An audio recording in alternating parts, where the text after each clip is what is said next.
राधे कृष्ण दोस्तों, आज की कहानी का नाम है शर्म। मम्मी, भैया भाभी एक ही बिस्तर पर लेटे हुए हैं। शर्म नहीं आती क्या उनको? और दरवाज़ा भी खुला है।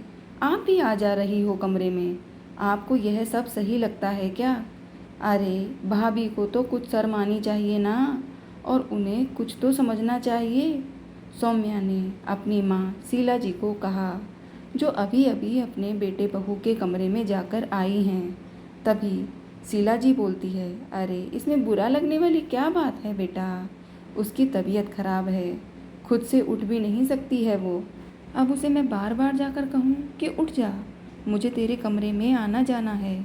और आना जाना भी इसलिए कि उसे दवाई चाय नाश्ता करने में भी बड़ी मुश्किल हो रही है, क्योंकि उससे खुद से बैठा भी नहीं जा रहा है।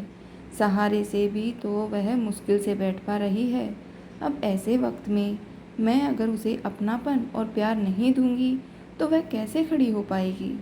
और बार बार ऐसे खड़े होने पर उसकी तबीयत सुधरने की बजाय ज़्यादा बिगड़ेगी, क्योंकि उसे जिस आराम की ज़रूरत है वह तो उसे मिल ही नहीं पाएगा।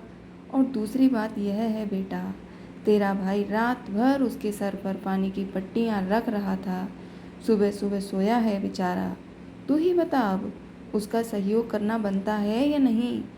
परिवार में आपसी विश्वास और एकजुटता बनी रहती है, तभी परिवार चलते हैं। जब बेटे को जगा नहीं सकती तो बहू को क्यों?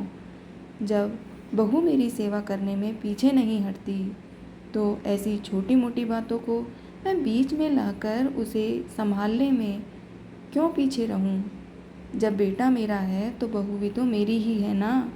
शीला जी ने बेटी को समझाते हुए कहा, मम्मी, आपके जैसी सोच वाली अगर सभी सास हो जाएं तो लोगों की आधी समस्या खत्म हो जाएगी।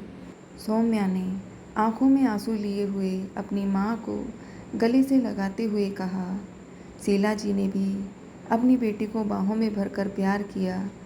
सौम्या के पति रवि ने भी जब सारी बातें सुनी तो वह भी अपनी सासू माँ की सोच की तारीफ करने लगा और बोला कि अगर आप जैसी सासू माँ हर घर में हो तो कभी किसी घर में लड़ाई झगड़े ना हो। दोस्तों, आपको आज की कहानी कैसी लगी कमेंट में ज़रूर बताएं।